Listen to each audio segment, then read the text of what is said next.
आइए हम सब मिलकर आज हमारे 75वें गणतंत्र दिवस समारोह का आगाज करते हैं। आज के इस शुभ अवसर पर मैं माननीय अध्यक्ष महोदय श्री PM प्रसाद सर से सविनय निवेदन करूंगी कि अपना अध्यक्षीय संबोधन और आशीर्वचन देकर हमें अनुग्रहित करें एवं आज की उपस्थित सभा को संबोधित करें। साथी निर्देशकगण, CEO साहब, आदरणीय महिलाएं और उपस्थित सभी ऑल इंडिया के साथी, मेरा बैंड में जो लोग साथी हैं, सिक्योरिटी पर्सनल और उपस्थित सभी साथियों, आज 75वां गणतंत्र दिवस का शुभ अवसर पर मैं आप सबको हार्दिक बधाई देता हूं। और आज ही का दिन 1950 में हमारा संविधान चालू हुआ और 1947 में हमको भले आज़ादी मिला, हमको लगभग 2-2.5 साल लगा संविधान चालू करने के लिए। और इस दिन हमें हर साल बहुत गर्व से हम लोग मनाते हैं और विश्व का सबसे बड़ा लोकतांत्रिक हम लोगों का देश है और बहुत सारा विभिन्नता में भी हम लोग देश बहुत कुशल तरीक़ा से नेतृत्व का इसमें चल रहा है। और हम लोग आर्थिक व्यवस्था में भी अभी हाल ही में हम लोग 5वें नंबर में है और बहुत जल्दी 3रे नंबर में हम लोगों का लक्ष्य है 2030 में। अभी हम लोगों का $3 ट्रिलियन इकॉनमी है और आने वाला समय में हम लोगों का $5 ट्रिलियन इकॉनमी 2030 तक का लक्ष्य है देश का सामने। उसमें हम लोग ऑल इंडियंस का भी अपना लक्ष्य रहता है हर साल। इस साल 780 मिलियन टन का लक्ष्य प्राप्त हुआ।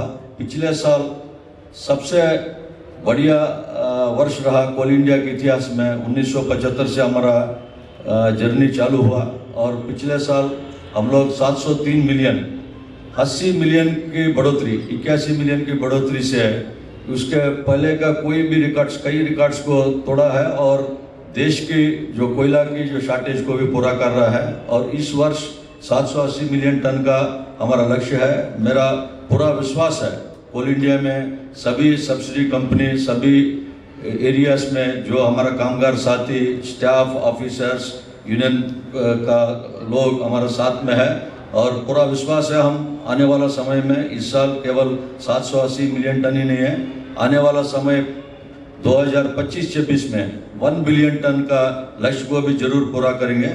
और मेरा पूरा विश्वास और भरोसा अपना टीम ऑल इंडिया के ऊपर।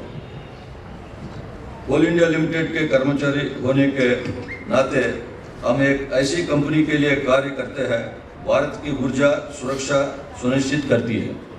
भारत को कुल बिजली उत्पादन का 70% कोयला से पूरी होती है।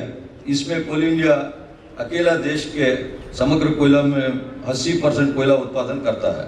दिसंबर तक उत्पादित 932 मिलियन कोयला आधारित बिजली में लगभग 94% अर्जित 837 बिलियन यूनिट स्वदेशी कोयला आधारित बिजली है। अगर हम आने वाला समय में हमारा 2025 तक 1 बिलियन टन अगर कोल इंडिया अपने से करेंगे, देश में जो शॉर्टेज है कोयला का ये जरूर मिट जाएगा। और थर्मल कोल हमारा बाहर से जो इंपोर्ट आ रहा है, आने वाला 2 साल में इसके इंपोर्ट्स में भी डिक्रीज भी होगा। हम स्टील, सीमेंट, स्पॉन्ज आयरन और कई अन्य उद्योगों को भी ईंधन प्रदान करते हैं। हमारी कंपनी देश को अपना ऊर्जा संतुलन बनाए रखने के में मदद करती है और आत्मनिर्भर भारत प्रतिबद्धता में अपना योगदान देने का होना चाहिए। हमारा लक्ष्य आयातित कोयला के स्थान पर योग्य मात्रा में स्वदेशी कोयला के उत्पादन से इसी न्यूनतम करने का रहना चाहिए। इस प्रकार हम कोयला के आयात के कारण देश की बहुमूल्य विदेशी मुद्रा व्यय को नियंत्रित करने में सहायक बन सकता है। जो जो हम लोगों का जो करीबन 1.5 लाख करोड़ रुपया से हम लोगों का कोयला का इंपोर्ट हो रहा है। थर्मल कोल हम लोगों का मेटलर्जिकल कोल तो आते रहेगा, जहाँ की स्टील की उत्पादन में उसको ज़रूरत है, मगर नॉन कोकिंग कोल जिसमें हम लोगों का इंपोर्ट हो रहा है उसको ज़रूर हम लोग रोक सकता है। हमारा आने वाला समय में न केवल कोल इंडिया नहीं है, हम लोगों का कोल सेक्टर में जितना लक्ष्य दिया जा रहा है, इस बार कोल सेक्टर 1 बिलियन टन पूरा करेंगे। मतलब पूरा देश में 1 बिलियन टन का लक्ष्य प्राप्त होगा इस साल, और 2 साल के बाद कोल इंडिया अपने से केवल स्वयं 1 बिलियन टन का लक्ष्य रखा है। मैं विश्वास करता हूं कि वो भी पूरा करेंगे। बिजली क्षेत्र में मांग को सफलतापूर्वक पूरा करने के पश्चात एनआरएस क्षेत्र को भी अपूर्व विगत वर्षों के तुलना में 29% बढ़ोतरी हुआ है। तो बाकी जो क्षेत्र में बिजली क्षेत्र छोड़ के भी 29% की बढ़ोतरी हुआ है। सीएल का कुल प्रेषण 8.3% का वृद्धि के साथ 606 मिलियन टन तक बढ़ा है, जो पिछले वर्ष के तुलना में 46 मिलियन टन अधिक डिस्पैचेस हुआ है। ओवरबर्डन में हम लोग 21.3% का ग्रोथ जारी है। मैं विश्वास करता हूँ ओवरबर्डन से ये सूचना मिलता है कि हम लोग आने वाला समय में भी कोयला के लक्ष्य जरूर पूरा करेंगे। एडवांस ओवरबर्डन रिमूवल होगा, कोयला का प्रोडक्शन में कोई कट नहीं रहेगा। हाल ही में दुबई में COP28 में भारत ने अपनी स्थिति स्पष्ट कर दी है। देश के लक्ष्यों को पूरा करने के लिए कोयला आवश्यक है और वो कोयला के साथ चलता रहेगा। और नॉन फॉसिल फ्यूल्स या रिन्यूएबल्स 2030 तक का रिन्यूएबल्स में हम लोगों को 500 मेगावाट का लक्ष्य है, जिसमें कोल इंडिया भी अपना सोलर में 3000 मेगावाट का लक्ष्य है, उसको जरूर पूरा करेंगे। कल ही हम लोगों का एक बिड में गुजरात में स्टेट में 300 मेगावाट का एक सक्सेसफुल बिड का कोल इंडिया को मिला है। और आने वाला समय में मैं समझता हूँ सोलर में भी हम लोगों का बढ़ोतरी होगा। पिछले वर्ष तक सोलर केवल 11 मेगावाट था, इस साल हम लोग मार्च तक 130-135 मेगावाट होगा और आने वाला समय में इसमें बढ़ोतरी बहुत जल्दी से होगा। कोल इंडिया का हरित खनन उपायों में सरफेस माइनर्स के माध्यम से उत्पादन करना शामिल है और लगभग 298 मिलियन टन अभी तक सरफेस माइनर से हम लोग का प्रोडक्शन हुआ है और इसमें 58% का सरफेस माइनर का प्रोडक्शन रहा और आने वाला समय में इसका भी बढ़ोतरी होगा। ये एक ब्लास्ट फ्री माइनिंग के हिसाब से पर्यावरण का ध्यान रखते हुए इसका जितना हम लोग बढ़ा सकते हैं उतना हम लोगों के लिए फायदेमंद है। हमारे कदाना में पहले से ही चालू इनपुट क्रशर्स का उपयोग डंपरों का आवागमन के काम करने, डीजल निकास के काम करने के, वायु प्रदूषण के कम करने के मदद करता है। CAL blast free mining, vibro reapers वो भी में भी कई माइंस में चालू किया है, जहाँ पर हमारा गांव नज़दीक है। ब्लास्ट वाइब्रेशंस के चलते हैं, वहाँ पर लिमिटेशंस है DGMS का, वहाँ पर हम लोग रिपर का टेक्नोलॉजी यूज हो रहा है। आने वाला समय में अगर ये बड़ा मात्रा में उपलब्धि करने से हम लोगों को ब्लास्टिंग का भी इसमें ब्लास्टिंग का सेविंग्स भी होगा। और एनर्जी एफिशिएंसी मेजर्स में हम लोग जो 2 साल पहले चालू किया उसमें 93,000 टन CO2 एमिशंस कम किया गया है। आने वाला समय में एनर्जी एफिशिएंसी मेजर्स हर क्षेत्र में, हर खदानों में जहाँ संभव है उसको अपनाया जाना चाहिए। कार्बन सिंक के लिए कोल इंडिया अपने खनन क्षेत्र में वृक्षारोपण के माध्यम से हरा भरा कर रहा है। अक्टूबर तक 2270 हेक्टेयर का अधिक से हम लोग वृक्षारोपण में, हमारा टारगेट 1820 हेक्टेयर था, उसको हम लोग 2270 हेक्टेयर उपलब्धि किया है। करीबन 100%, 125% टारगेट से अधिक प्लांटेशन हुआ है। इससे हम लोगों का एनवायरनमेंट के प्रति हमारा इसका एनवायरनमेंट में कई चीज़ें, जैसे ब्लास्ट फ्री टेक्नोलॉजी हो गया, सरफेस माइनर्स, प्लांटेशन, सोलर जैसे रिन्यूएबल एनर्जी, ये सब स्टेप्स में अगर हम बराबर भागीदारी लेंगे, मैं दृढ़ संकल्प है हमारा, मतलब आप लोगों का सबका एक टीम कोल इंडिया की तरफ से हम लोग आने वाला समय में energy efficiency measures, environmental measures, इसमें टारगेट जरूर पूरा करेंगे। गुणवत्ता में कोयला आपूर्ति में करीब 70% का क्वालिटी से आप लोग इस साल 75% क्वालिटी हम लोगों का कोयला में 5% अभिवृद्धि हुआ है। निरंतर पिछले 4-5 वर्षों में कोल क्वालिटी के ऊपर विशेष ध्यान दे रहा है और हम लोगों का कस्टमर से कंप्लेंट्स भी करीबन ऑलमोस्ट साल में 1-2 कंप्लेंट्स आ रहा है, कहीं कोयला बोल्डर का रूप में आ रहा है जहां पर साइजिंग होना है, उसके ऊपर भी विशेष ध्यान दे रहा है और करेक्टिव मेजर्स हम लोग लागू किए हैं। और अंडरग्राउंड विजन डॉक्यूमेंट हमको 100 मिलियन टन 2030 तक करना है। अभी केवल हम लोग 30 मिलियन का आसपास अंडरग्राउंड का प्रोडक्शन हो रहा है। 30 मिलियन से 100 मिलियन की जो हम लोगों का हासिल करना है, उसके लिए कंटिन्यूस माइनर्स कई जगह कॉन्ट्रैक्ट्स किया जा रहा है और हाईवॉल टेक्नोलॉजी भी हम लोग कॉन्ट्रैक्ट्स दे रहा है। इस साल हम लोग को 2024-25 आने वाला समय में 45 मिलियन का टारगेट है, 30 से 45 मिलियन, इसमें करीबन 50% बढ़ोतरी करना है अंडरग्राउंड में। जिस ये कंटिन्यूस माइनर्स 10 से 12 महीने का हमारा ऑलरेडी कॉन्ट्रैक्ट फाइनल हो गया है। मैं उम्मीद करता हूँ एक कंटिन्यूस माइनर 7 लाख टन कोयला करता है। अगर 12-13 अगर कंटिन्यूस माइनर चालू होंगे, 10 मिलियन कंटिन्यूस माइनर फेजेस से बढ़ोतरी होगा। साथ में हाईवॉल भी अभी 3-4 जगह चालू हुआ है, उसमें भी हम लोग उसका टारगेट लेंगे तो उसके हिसाब से हम लोग 40 मिलियन टन कोयला का उत्पादन अंडरग्राउंड से भूमिगत खदानों से होगा। ये भी एक एनवायरनमेंट के लिए एक स्टेप जो है आने वाला समय में केवल ओपन कास्ट नहीं है, अंडरग्राउंड भूमिगत खदानों से भी हमारा कोयला जारी रहेगा। इसके अलावा आर्टिफिशियल इंटेलिजेंस IoT हम लोग करीबन 7 माइंस में डिजिटलाइजेशन चल रहा है, SCCL एंड NCL में दोनों में मिला के डिजिकोल हम लोग का लागू है। उसमें सभी यूनिट ऑपरेशंस, ड्रिलिंग हो, blasting, production, hall road maintenance, सभी में हम लोग यूज कर रहा है। कहीं कहीं हम लोग का हॉल रोड का ग्रेडियंट जहाँ स्टीप है उसको भी सुधार रहा है और उसके चलते डीजल में बचाव तो हो रहा है।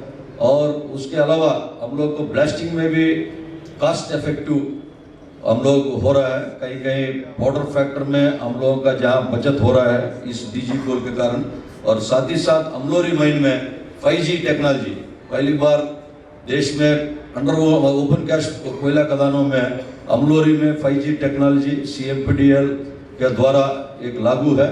मैं आने वाला समय में समझता हूँ कि digitalisation, 5G technology, artificial intelligence और हमारा जो टिपर्स जो माइनिंग एरिया में है इसके लिए GPS, बूम बैरियर, ये सब सर्वेलेंस भी सभी मेजर्स प्रैक्टिस में है।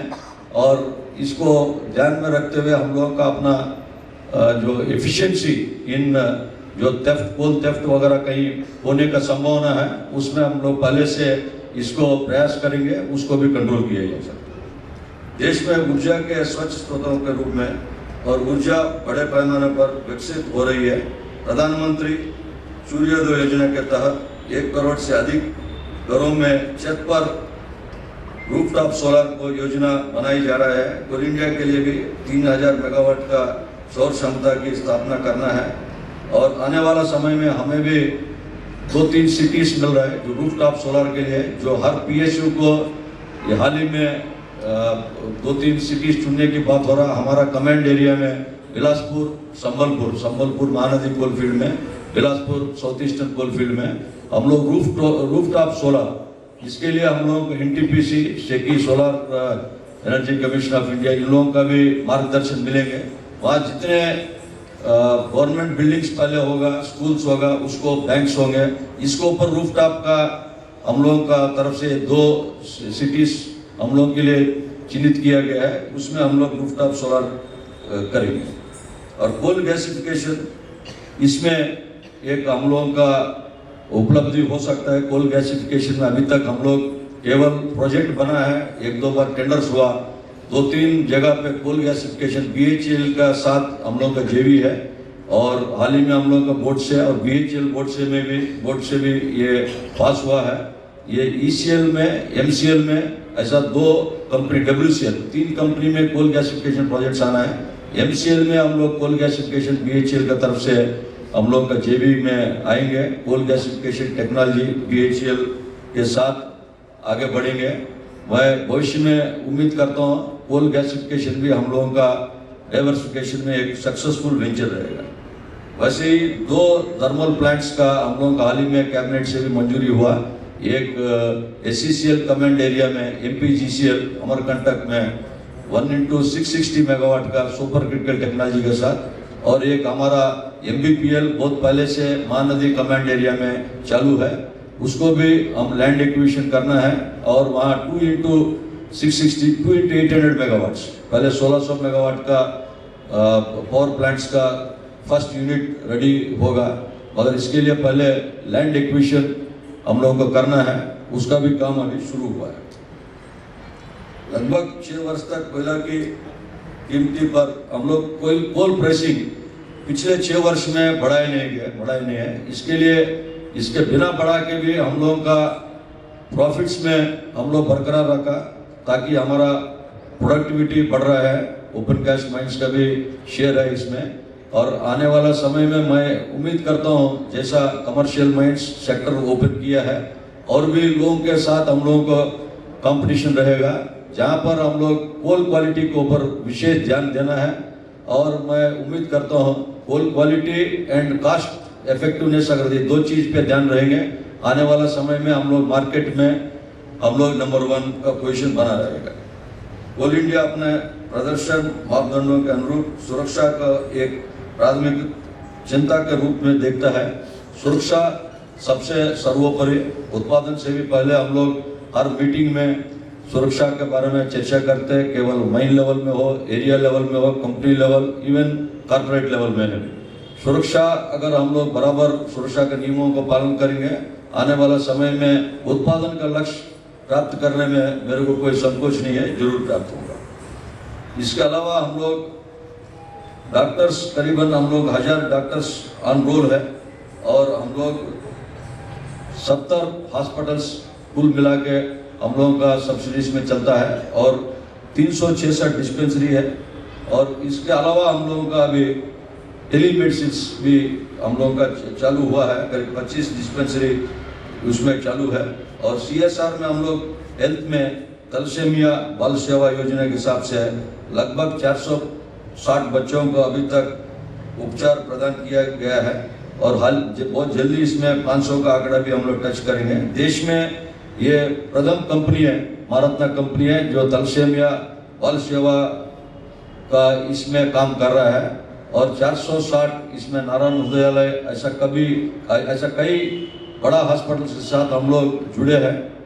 और वहाँ से जो केसेस आता पर केस हम लोग 10 लाख रुपये तक हम लोग मंजूर करते हैं। ये 12 साल का नीचे का उम्र का बच्चे को फर्स्ट इसमें हम लोग काम कर रहे हैं। इसके साथ भारत आज GDP का मामले में दुनिया की 5वीं सबसे बड़ी अर्थव्यवस्था है, और $5 ट्रिलियन इकोनॉमी में हम लोग 2030 तक जरूर हासिल करेंगे, जिसमें हम लोग एज ए कोल इंडियन हमारा लक्ष्य हम अगर पूरा करेंगे, देश की प्रगति में हमारा जो पार्ट रहेगा, तो मैं विश्वास करता हूँ आने वाला समय में हम लोगों को लक्ष्य, चाहे वो कोयला का उत्पादन हो, गुणवत्ता हो, प्रोडक्टिविटी हो, सोलर इंस्टॉलेशन हो, सभी चीज़ डाइवर्सिफिकेशन में भी, जैसे coal gasification, thermal plant installation, सभी में हम लोगों को बहुत टाइम पे प्रोजेक्ट को हम लोगों को लागू करना है, और कास्ट जो प्रोजेक्ट कास्ट के अंदर हमको लागू करना है, बहुत cost overrun and time overrun का ध्यान रखना है, और उसको एकदम टाइमली अगर हम लोग प्रोजेक्ट्स को एग्जीक्यूट करेंगे, आने वाले समय में हम लोगों का ये जो R&R जहाँ पर लैंड एक्विजिशन है और जहाँ तक इन्वायरमेंट क्लियरेंसेस है, फॉरेस्ट क्लियरेंसेस है, इसमें भी टाइमली हम लोगों को लगना होगा। टाइमली अगर लगेंगे, प्रोजेक्ट को टाइमली लाएंगे तो कोयला उत्पादन में कोई समस्या नहीं होगा। भारत का माननीय प्रधानमंत्री ने हाल ही में कहा है कि दुनिया भारत को स्थिति के स्तंभ, एक भरोसेमंद दोस्त और वैश्विक विकास इंजन के रूप में देखती है। कोल इंडिया को भारत के ऊर्जा विकास के इंजन के रूप में एक बड़ी भूमिका निभानी है। हमने केवल एक मूल्यवान कंपनी बनाना चाहते हैं, बल्कि मूल्यों पर आधारित कंपनी भी बनना चाहता है। हम लोग अंत में सभी साथियों को एक बार पुनः बधाई, और एक बार हमारा लक्ष्य इस बार हाल ही में कल मिनिस्टर साहब ने भी रिव्यू किया है, अगर हम लोग 780 मिलियन टन करेंगे, देश का 1 बिलियन टन इसी साल पूरा होगा।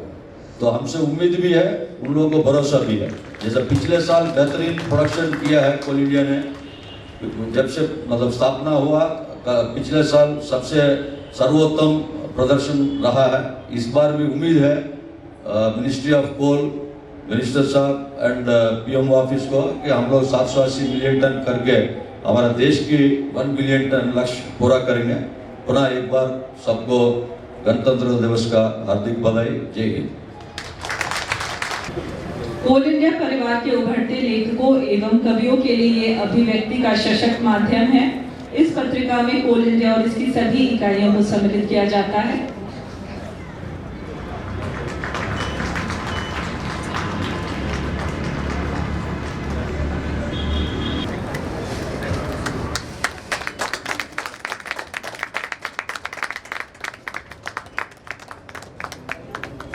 एक बहुत ही अच्छी पहल कोल इंडिया द्वारा सभी सेवानिवृत्त अधिकारियों के लिए एक बार जोरदार तालियां। इस पहल ये टेंडर के माध्यम से यूटीआई कंपनी को दिया जा रहा है। यूटीआई कंपनी एनटीपीसी, ओएनजीसी, बाकी सब कंपनीज का भी रिटायर्ड एम्प्लॉयज का सिमिलर काम कर रही है। इसमें 15 दिन का टर्न अराउंड टाइम है, जो हमारे रिटायर्ड एम्प्लॉयज का क्लेम में काफ़ी टाइम लगता था, और वो 15 दिन में होगा। ये पोर्टल के माध्यम से ऑनलाइन कि वो अपना बिल ट्रैक कर पाएंगे और क्या डिडक्शंस वगैरह हुआ है, क्या अलाउड हुआ है, रिबर्समेंट क्या अलाउड नहीं हुआ, वो पता चलेगा। और अभी ये कोल इंडिया के ऑफिसर्स के लिए है, बाद में सब्सिडरी में ऑफिसर्स के लिए इम्प्लीमेंट होगा सेकेंड फेज में, और थर्ड फेज में इसको एम्प्लॉय के लिए भी, कर्मचारियों के लिए भी हम लोग इसकी बात करेंगे।